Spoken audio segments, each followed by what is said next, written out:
তোমার কিন্তু বাতাসটা হাতে লাগবে, বুঝতে পারছো? সুতরাং যেগুলো এই বাতাসের পরিমাণটা কম থাকে সেগুলো হচ্ছে অল্প প্রাণ, আর যেগুলাই বেশি থাকে সেগুলো হচ্ছে মহাপ্রাণ। জিহ্বাটা একটা কম্পন অনুভব হয়, র, দেখো র জিহ্বাটা কিন্তু কাঁপে, এটা হচ্ছে 25টা। এগুলাকে 5টা ভাগে ভাগ করা হয়, অর্থাৎ 5টা বর্গে, ক বর্গ, প বর্গ, চ বর্গ, ডয় ড আর ঢয় ড। এটা হচ্ছে তাড়নজাত ধ্বনি, কারণ এটাতে তাড়না অনুভব করা হয়। এগুলো হচ্ছে অন্তস্থ ধ্বনি, হ জ বর। আমাদের আজকের আলোচনার বিষয়টা হচ্ছে ধ্বনিতত্ত্ব। ওকে, এখন গত ক্লাসে আলোচনা করা হয়েছিল স্বরধ্বনি নিয়ে। ওকে, স্বরধ্বনির কয়েকটা পার্ট গত ক্লাসে আলোচনা করা হয়ে গেছিল। আর যারা নতুন যুক্ত হয়েছে তাদেরকে বলি ধ্বনিটা কি। এখন ধ্বনিটা হচ্ছে আমাদের আওয়াজ বা উচ্চারিত, অর্থাৎ আমাদের উচ্চারণের সেই সমস্ত আওয়াজ যার কোনো অর্থ নেই। যেমন আমি যদি ক উচ্চারণ করি, এই কর কিন্তু কোনো অর্থ নেই। আর যদি আমাদের উচ্চারিত আওয়াজের অর্থ থেকে যায় তাহলে সেটা হচ্ছে শব্দ। ঠিক আছে, খুবই সিম্পল বিষয়। এখন আমরা ধ্বনিতত্ত্ব নিয়ে আলোচনা করব। অলরেডি এটার স্বরধ্বনির পার্ট গেছে, অর্থাৎ স্বরধ্বনি এটা অলরেডি কভার হয়ে গেছে। ওকে, এখন আমরা আলোচনা করব ব্যঞ্জন ধ্বনি নিয়ে। ব্যঞ্জন নিয়ে আমরা আলোচনা করব, ঠিক আছে? এখন ব্যঞ্জন ধ্বনিটা, আচ্ছা, ব্যঞ্জন ধ্বনি হচ্ছে সেই সমস্ত আমাদের উচ্চারিত আওয়াজ যেগুলা মানে আমাদের মুখের কোনো না কোনো স্থানে বা কোনো না কোনো বাকযন্ত্রে বাধাপ্রাপ্ত হয়। ওকে, আমাদের উচ্চারিত সেই সমস্ত ধ্বনি যা কোনো না কোনো বাকযন্ত্রে বাধাপ্রাপ্ত হয়।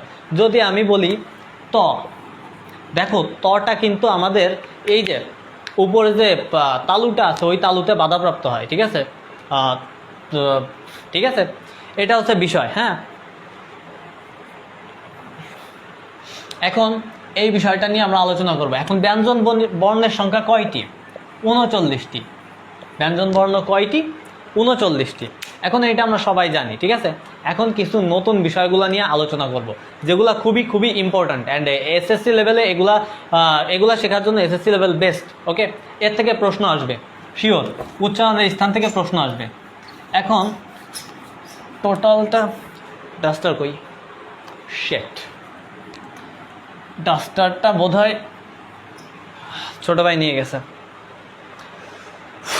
যাই হোক, এখন আমাদের বর্ণের সংখ্যা কয়টি? 39টি, তাই তো? আমাদের কিন্তু বর্ণের সংখ্যা 39টি, অর্থাৎ আমরা এই ব্যঞ্জন বর্ণের কথা বলতেছি। ব্যঞ্জন বর্ণের সংখ্যা 39টি। এখন এই 39টি নিয়ে বিস্তারিত আলোচনা করব।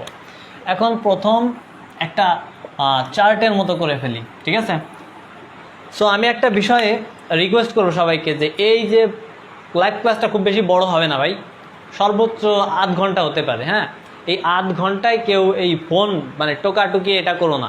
এখন দেখো, তুমি আধ ঘন্টায় যদি নিজেকে ফোন থেকে কন্ট্রোল না করতে পারো তাহলে তুমি ভাই শিখবে কি করে? ফোন তো তোমাকে একদম অলরেডি কন্ট্রোল করে ফেলছে। তো এই জিনিসগুলো থেকে বিরত থাকবা, এই ক্লাস টাইমে খোঁচাখুচি করবা না। এখন কয়েকটা বর্ণ লিখি। ঠিক আছে, ভ ম। দেখো, এই হচ্ছে আমাদের প্রথম যে 25টা বর্ণ স্বরবর্ণের। ঠিক আছে, দুঃখিত, ব্যঞ্জন বর্ণের। এটা আমাদের ব্যঞ্জন বর্ণের প্রথম 25টা বর্ণ, তাই না? এটা কিন্তু আমরা সবাই জানি। কয়টা? 25টা।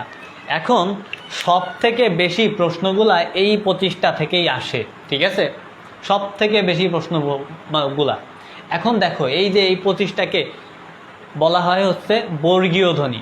ঠিক আছে, অর্থাৎ এই 25টা হচ্ছে বর্গীয় ধ্বনি। এখন এই কোনটাকে কি বর্গ বলে? প্রত্যেকটা লাইন, এই প্রত্যেকটা লাইনের প্রথম যে বর্ণগুলো আছে এই বর্ণগুলোর নাম অনুসারে সেটাকে বলা হয় সেই বর্গীয় ধ্বনি। অর্থাৎ কোনটা আছে? ক, এটা তাইলে কি এই কয়টা? ক বর্গীয় ধ্বনি। এখানে কয়টা আছে?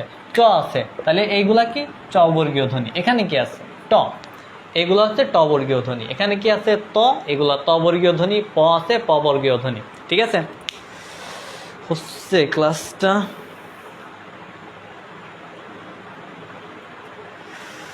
হ্যাঁ হচ্ছে, ঠিক আছে, হচ্ছে।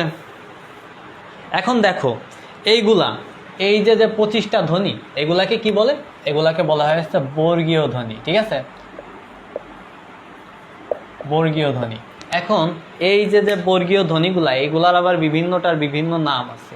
ঠিক আছে, আমাদের যে এই 25টা ধ্বনি এগুলার উপর ভিত্তি করে এই ধ্বনিগুলাকে অনেকগুলো পার্টে ভাগ করা হয়। দেখো, স্বরতন্ত্র যদি অনুরণিত হয়, অর্থাৎ স্বরতন্ত্র যদি অনুরণিত হয় তবে সেটাকে বলা হয় হচ্ছে ঘোষ ধ্বনি। আর যদি না হয় তাহলে সেটা হচ্ছে অঘোষ ধ্বনি। মনে হয় বুঝনি। এখন দেখো স্বরতন্ত্র অনুরণিত কখন হবে, দেখো আমাদের কিন্তু ক খ গ ঘ ঙ এইগুলা কিন্তু এভাবে পড়ার কথা ছিল না, একদম এই যে যেভাবে পড়তেছি ক খ গ ঘ ঙ এইভাবে পড়ার কথা ছিল না, ছিল হচ্ছে ক খ গ ঘ ঙ, অর্থাৎ এইখানে মাত্রাটা কম হবে। ঠিক আছে, অর্থাৎ এইখানে মাত্রাটা কম হবে। যেহেতু এখানে মাত্রাটা কম হয়েছে উচ্চারণের মাত্রাটা, তো এখানে অনুরণন নেই বললেই চলে। অনুরণন না থাকলে সেটাকে বলা হয় হচ্ছে অঘোষ ধ্বনি। কি বলা হয়? অঘোষ ধ্বনি। আর এইখানে দেখো, এইখানে হচ্ছে আমাদের যখন ছোট ছিলাম তখনই এইভাবে শেখানো উচিত ছিল ক খ গ ঘ ঙ, এখানে একটু জোর দিয়ে বলা উচিত। ঠিক আছে, এইখানে সুতরাং এইগুলাই হচ্ছে অনুরণন রয়েছে। ঠিক আছে, অনুরণন বেশি, তো এইগুলা হচ্ছে ঘোষ ধ্বনি। কি ধ্বনি? ঘোষ। এখন দেখো খুব ইজিলি এগুলা আয়ত্ত করা যায় কিভাবে।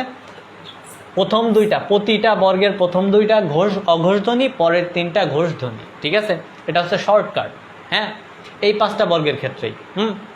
এখন আরেকটা জিনিস খেয়াল করো, এই যে 5টি করে বর্গে, প্রতিটা বর্গে 5টি করে বর্ণ রয়েছে ভাই, সবসময় আসে এই এই যে এইটা কোনভাবে উচ্চারিত হয়, অর্থাৎ কোন স্থান দিয়ে উচ্চারিত হয়, উচ্চারণের স্থান আসে। এখন তুমি যদি উচ্চারণের স্থান না জানো, তুমি অ্যান্সার করবে কিভাবে? সো তোমাকে আরেকটু ডিটেলস পড়তে হবে। ওকে, এটাই হচ্ছে তোমার বাংলা ব্যাকরণের বেসিক, এবং এগুলো আয়ত্ত করা তোমার জন্য খুবই খুবই ইম্পর্ট্যান্ট। এখন দেখো এই যে ক খ গ ঘ ঙ এইগুলাকে আবার ভাগ করা হয় প্রতিটাকে এক একটা ভাগে, এই একটা, এই একটা, এই একটা, এই একটা, অর্থাৎ 5টা ভাগে। এখন তুমি বলতে পারো ভাইয়া 5টার কী নাম, মানে কি কি নাম? এখন দেখো মানে কি কি ধ্বনি আর কি। এখন এই কটা এটা হচ্ছে অল্প প্রাণ ধ্বনি, আর এই খটা মহাপ্রাণ ধ্বনি। ঠিক আছে, এটা মহাপ্রাণ আর এটা অল্প প্রাণ। এখন আমি বুঝাই দিচ্ছি কেন মহাপ্রাণ কেন অল্প প্রাণ, খুবই ইজি। এটা অল্প প্রাণ, এটা মহাপ্রাণ, এটা হচ্ছে নাসিক্য। এখন আমি এই সব কয়টা বুঝাই দিচ্ছি। এখন দেখো তুমি এক কাজ করো, ডান হাতটা মুখের 1 ইঞ্চি কিংবা 2 ইঞ্চি দূরে রাখো। ঠিক আছে, দূরে রেখে কটা বলো, ক, এইভাবে ক বলো, ক। দেখবা তুমি এই কর যে বাতাসটা, অর্থাৎ আমাদের মুখ থেকে যে বাতাসটা বেরোচ্ছে, ওটা তুমি হাতে অনুভবই করতে পারতেছো না, করলেও খুবই সামান্য। কিন্তু তুমি যদি খ বলো, খ, দেখো এটা কিন্তু তুমি যত আসতে বলো তোমার কিন্তু বাতাসটা হাতে লাগবে। বুঝতে পারছো? সুতরাং যেগুলো এই বাতাসের পরিমাণটা কম থাকে সেগুলো হচ্ছে অল্প প্রাণ, আর যেগুলাই বেশি থাকে সেগুলো হচ্ছে মহাপ্রাণ। ক্লিয়ার? আশা করি এটা একদমই ক্লিয়ার। আবার বলতেছি, তুমি হাতটা, তোমার এগুলো মুখস্থ করার দরকার নেই। কিতাব মুখস্থ করে কখনো কেউ তোমার কি বলে বিদ্যাসাগর হয়ে যেতে পারে না। ঠিক আছে, বুঝে বুঝে পড়তে হবে, টপিক ধরে ধরে বুঝে বুঝে পড়তে হবে। এখন দেখো এইটা অল্প প্রাণ কীভাবে বের করবা, হাতটা মুখের 1 ইঞ্চি সামনে নেবা, এভাবে নিয়ে বলবা ক।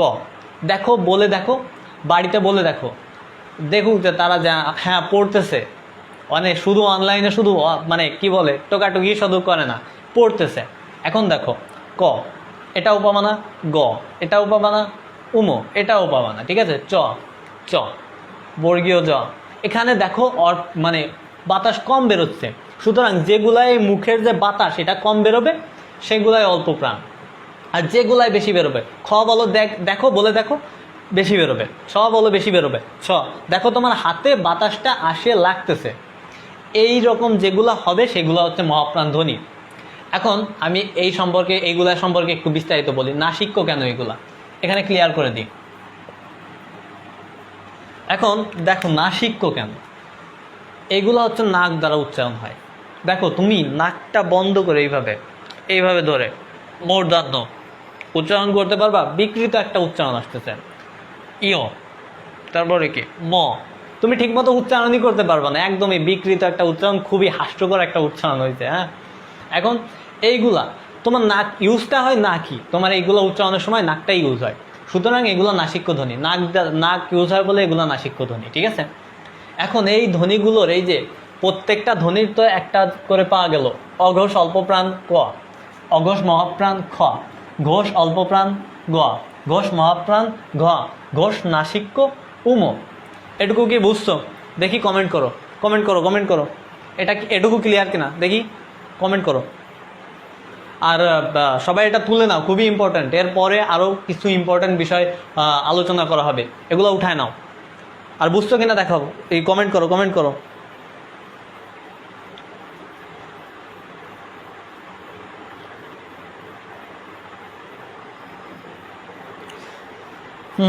ভালো লাগতেছে ভাইয়া। 39 কেমন আছেন ভাইয়া? জি আলহামদুলিল্লাহ ভালো আছি। এখন দেখো সুমাইয়া আক্তার, হ্যাঁ বাট কেন, আমি এটা বুঝি নাই, ঠিক আছে তুমি আবার কমেন্ট করো, টের পাই নাই তোমার কমেন্টের। সুমাইয়া না, দুঃখিত, আকিব সরকার, ঠিক আছে। সুমাইয়া আক্তার, বাট কেন বুঝলাম না এটা। ও বুঝতে পারছি এবার। তোমরা কমেন্ট করো, কমেন্ট করো, এটা বুঝতেছো কি না কমেন্ট করো। সো যাই হোক, এখন এই সম্বন্ধে আরেকটু বিস্তারিত ধারণা দেই, ঠিক আছে। অর্থাৎ এই যে প্রতিটা এগুলোর উচ্চারণের স্থান সম্বন্ধে আসে, এগুলা পরীক্ষাতে আসে। মনে করো তোমাকে দিয়ে বলবে যে উচ্চারণের স্থান কোথায়, এদের দ এটা উচ্চারণ হয় কোথা থেকে, এগুলা বলবে। এখন ক খ গ ঘ উম এইগুলা ডাইরেক্ট আমাদের কণ্ঠ থেকে উচ্চারণ হয়। কোথা থেকে? কণ্ঠ থেকে। এখানে লিখে দিই কণ্ঠ থেকে। এখন যেহেতু এটা কণ্ঠ থেকে উচ্চারণ হয়, সেহেতু এটার কণ্ঠধ্বনি, অর্থাৎ এই 5টা কণ্ঠধ্বনি। ওকে, এই 5টা কণ্ঠধ্বনি। এখন পরেরগুলো দেখো, চ ছ বর্গীয় জ ঝ ইয়। আচ্ছা একটা জিনিস আঁকি, এটা মনে করো আমাদের মুখ, ঠিক আছে। এখানে মনে করো দাঁত রয়েছে, সামথিং আমি আঁকতে পারি না বলো। এইখানে মনে করো আমাদের উপরের তালু, এখানে নিচের তালু, ঠিক আছে। আর এইটা হচ্ছে দন্তমূল, মানে দাঁতের উপরের যে শক্ত আবরণ বা নিচের যে শক্ত আবরণ ওইটা, ঠিক আছে। এখন দেখো এইটা চ ছ বর্গীয় জ ঝ ইয়ে। এখন দেখো তোমার জিহ্বাটা কি উপরের তালুতে আঘাত করা বাদে বা উপরের তালুতে স্পর্শ করা বাদে এগুলাকে উচ্চারণ হচ্ছে? বলো এগুলাকে উচ্চারণ হচ্ছে? অবশ্যই হচ্ছে না। তুমি উচ্চারণ করে দেখো, চ ছ বর্গীয় জ ঝ ইয়, এই প্রত্যেকটাই তোমার তালুতে লাগতেছে, অর্থাৎ উপরের তালুতে লাগতেছে। এই কারণে এই প্রত্যেকগুলোই হচ্ছে তালব্য ধ্বনি। কি ধ্বনি? তালব্য ধ্বনি। এখন তালব্য আর এর উচ্চারণ স্থান হচ্ছে তালু। যেহেতু তালুতে লাগতেছে সেহেতু এগুলার উচ্চারণ হচ্ছে তালু, দুঃখিত। এখন পরের গুলা ট ঠ ড ঢ দন্তান্ন, দুঃখিত মূর্ধান্য, ঠিক আছে। এখন দেখো এই ট ঠ ড ঢ মূর্ধান্য, ঠিক আছে। এটা আমাদের উচ্চারণের সময় ওই তালুর পাশে, এই যে এটা যদি দাঁত হয়, এইখানে মনে করো এটা হচ্ছে দাঁত, ঠিক আছে। এই উপরের এই মাংসটার কাছাকাছি লাগতেছে, ঠিক না? এই মাংসটার কাছাকাছি লাগতেছে। এখন ওই মাংসটাকে বলা হয় হচ্ছে মূর্ধা। কি বলে? মূর্ধা। সুতরাং ওইখানে লাগতেছে, এর মানে ওইগুলা হচ্ছে মূর্ধান্য ধ্বনি, ঠিক আছে। অর্থাৎ এর উচ্চারণ স্থান যেহেতু মূর্ধা, সেহেতু ওটা হচ্ছে মূর্ধান্য ধ্বনি। মূর্ধা উচ্চারণ স্থান, আর এটা হচ্ছে মূর্ধান্য ধ্বনি। এখন বাদ বাকিগুলা রয়েছে ত থ দ ধ দন্ত ন। এখন ক্লিয়ার করে একটা জিনিস দেখো, এটা কিন্তু ওই যে মূর্ধা ছিল, ওই মূর্ধা থেকে আরো কাছে, দাঁতের আরো খানিক কাছে এসে লাগতেছে। এখন এই জিনিসটা দাঁতের একদম কাছে এসে লাগতেছে, অর্থাৎ এটাকে বলা হচ্ছে দন্তমূল, ঠিক আছে। এটা কি? দন্তমূল। যেহেতু দন্তমূলীয় ধ্বনি বা দন্ত ধ্বনি এগুলাকে বলে, এই জন্য। বুঝতে পারছো? এইগুলা যেহেতু দাঁতের কাছে এসে লাগতেছে, অর্থাৎ দন্ত, একদম দন্তটা হচ্ছে দাঁতের সংস্কৃত ভাষণ, ঠিক আছে। এখন এই দন্তটা আসতে, এই দন্তর কাছে আসেই তো লাগতেছে, এই জন্য এটাকে বলা হয় হচ্ছে দন্তধ্বনি, উচ্চারণের স্থান দন্তধ্বনি। প ফ ব ভ ম, লাস্টের 5টা। এই লাস্টের 5টা হচ্ছে আমাদের উচ্চারণ করতে আমাদের ঠোঁট ব্যবহার করা লাগে না? প ফ ব ভ ম, প্রত্যেকটা উচ্চারণের ক্ষেত্রে আমাদের ঠোঁট লাগে। তো ঠোঁটকে সংস্কৃতে ওষ্ঠ বলা হয়, ঠিক আছে। তাহলে এর ব্যবহারটা কি? ওষ্ঠ। এই উচ্চারণ করা হয় কি দিয়ে? ওষ্ঠ দিয়ে, অর্থাৎ ঠোঁট দিয়ে। সুতরাং এগুলো হচ্ছে ওষ্ঠধ্বনি, ঠিক আছে। এখন এ তো মাত্র 25টা, ঠিক আছে। এরপর আরও কয়েকটা রয়েছে, যে 14টা বা 13টা যেগুলো রয়েছে, সেগুলোর উচ্চারণ স্থান নিয়ে আলোচনা করা হবে। এটুকু বুঝেছো কিনা কমেন্টে জানাও, ঠিক আছে। বুঝেছো কিনা কমেন্টে জানাও। হ্যাঁ বাবার আজম বলছো বা ক্লিয়ার। সো ঠিক আছে, পরেরগুলা নিয়ে এখন আলোচনা করব, ঠিক আছে। পরের কোনগুলা? এই যে 14টা 25টা হয়েছে, এই বাদে যেগুলো আছে সেগুলা, ঠিক আছে। এখন বাদ বাকিগুলা নিয়ে আলোচনা করব। সো ডাস্টার শেট, এখন বাধ্য হয়ে হাত দিয়ে মুছতে হচ্ছে।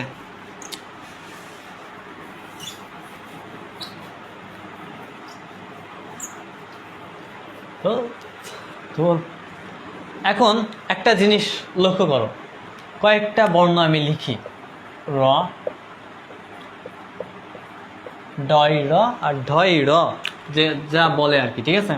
এখন দেখো র, এই র উচ্চারণের সময় বা র বলার সময় আমাদের দেখো জিহ্বাটা একটা কম্পন অনুভব হয়। র, দেখো র জিহ্বাটা কিন্তু কাঁপে, কাঁপে না? এই কাঁপার কারণে এটাকে বলা হয় হচ্ছে কম্পনজাত ধ্বনি। কি ধ্বনি? কম্পনজাত ধ্বনি। কেন? কাঁপার কারণে, জিহ্বা যে কাঁপতেছে উচ্চারণের সময়, এই জন্য এটাকে বলা হয় হচ্ছে কম্পনজাত ধ্বনি। এখন দেখো ডয় র আর হচ্ছে ডয় র, এটা দেখো আগেরটার থেকে অধিক কাঁপতেছে, অধিক কাঁপতেছে না? দেখো র থেকে এই দুইটা কিন্তু অধিক কাঁপতেছে, জিহ্বাটা কম্পনটা বেশি। সো এইটাকে ব্যাকরণের ভাষায় বলা হয় হচ্ছে তাড়না। এই তাড়নার এই দুটায় লক্ষ্য করা যায় বলে এটাকে বলা হয় হচ্ছে তাড়নজাত ধ্বনি। তাড়নজাত ধ্বনি। এ হয়ে গেল বাদ বাকি তিনটা, মানে 25টা 3টা 28টা হয়ে গেল। এখন দেখো আর কোনগুলা থাকলো, কয়েকটা লেখি, খুবই গুরুত্বপূর্ণ। তালবস্য, দন্তস্য আর হচ্ছে মূর্ধন্য ষ।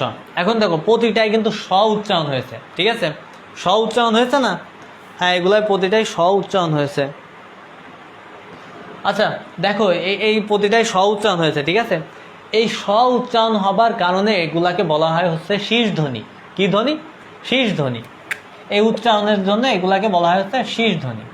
এখন এইখানে কিছু কিছু ব্যাকরণ বইতে আরেকটা বর্ণ অ্যাড করা হয়, সেটা হচ্ছে হ। কোনটা? হ। ঠিক আছে? তবে হ আমি সাজেস্ট করি না, এই তিনটাই শীর্ষ ধ্বনি আমি বলবো, ঠিক আছে? শীর্ষ ধ্বনি বা উষ্ণ ধ্বনি যাই বলো, একই একই জিনিস। এখন চলে গেল বাদ বাকি কতগুলো। এখন কতগুলো রয়েছে যেগুলাকে অন্তস্থ ধ্বনি বলে। কেন বলে আমি বলতেছি, ঠিক আছে? কতগুলোকে অন্তস্থ বলে। অন্তস্থ কোনগুলো? হ, হ, জ, ব, র, ল। এখন বলতে পারো ভাইয়া রটা তো তাড়নজাত ধ্বনি, মানে কম্পনজাত ধ্বনি, তাহলে এটা অন্তস্থ ধ্বনি কোন অ্যাঙ্গেল থেকে? ভাই রটা হচ্ছে অন্তস্থ ধ্বনি তোমার এই অ্যাঙ্গেল থেকে, কারণ এটা শীর্ষ ধ্বনি আর যে বর্গীয় ধ্বনি ছিল ওই বর্গীয় ধ্বনির মাঝে, ঠিক আছে? এই ধ্বনিগুলা বর্গীয় ধ্বনি এবং ই ধ্বনি সেই শীর্ষ ধ্বনির মাঝে হয়, এগুলাকে অন্তস্থ ধ্বনি বলে, ঠিক আছে? এইভাবে মনে রাখো খুব ইজিলি। এটা কিভাবে মনে রাখবা? হজ বরল, ঠিক আছে? এইভাবে মনে রাখবা। কিভাবে? হজ বরল। তবে কোনো কোনো বইতে হটা দেওয়া নাই, আবার অনেক বইতে হটা দেওয়া আছে, ঠিক আছে? সো এই চলে গেল অন্তস্থ ধ্বনিগুলা। তাহলে শীর্ষ ধ্বনি কতগুলা? তালবস্য, দন্তেস্ব আর মূর্ধন্যস্ব। তাড়নজাত ধ্বনি র র, অর্থাৎ ডয় র আর ঢয় র। রটা হচ্ছে কম্পনজাত ধ্বনি, ঠিক আছে? এখন এই যে লটা, এই লটাকে আবার পার্শ্বিক ধ্বনি বলে, ঠিক আছে? কি ধ্বনি? পার্শ্বিক ধ্বনি। এখন এটা বাদ দিই, লটার এইগুলা বাদ দিই, ঠিক আছে? এখন আর কিছু ধ্বনি রয়েছে যেগুলা একা একা বাক্যে বসতে পারে না। তোমরাও জানো এটা কি বাক্যে বসতে পারে? খণ্ডত অবশ্যই পারে না, ঠিক আছে? তারপরে কি? অনুস্বার, বিসর্গ, চন্দ্রবিন্দু, এগুলা কিন্তু কোনোভাবেই বাক্যে নিজে নিজে বসতে পারে না। এগুলা কখনোই বাক্যের শুরুতে দেখছো? বাক্যের শব্দ যেগুলো আছে ওগুলা শুরুতে দেখছো? অবশ্যই না। অর্থাৎ এগুলো আদিতে বসতে পারে না, শব্দের আদিতে, অর্থাৎ আদি মানে হচ্ছে শুরু, ঠিক আছে? শব্দের শুরুতে এগুলা বসতে পারে না। কেন পারে না? এই কারণ এগুলা স্বয়ং সম্পূর্ণ না, ঠিক আছে? এগুলা পরাশ্রয়ী, অন্যের আশ্রয়ে থাকে। এই জন্য এগুলা পরাশ্রয়ী বলে এগুলাকে বলা হয় হচ্ছে পরাশ্রয়ী ব্যঞ্জন বা পরাশ্রয়ী বর্ণ।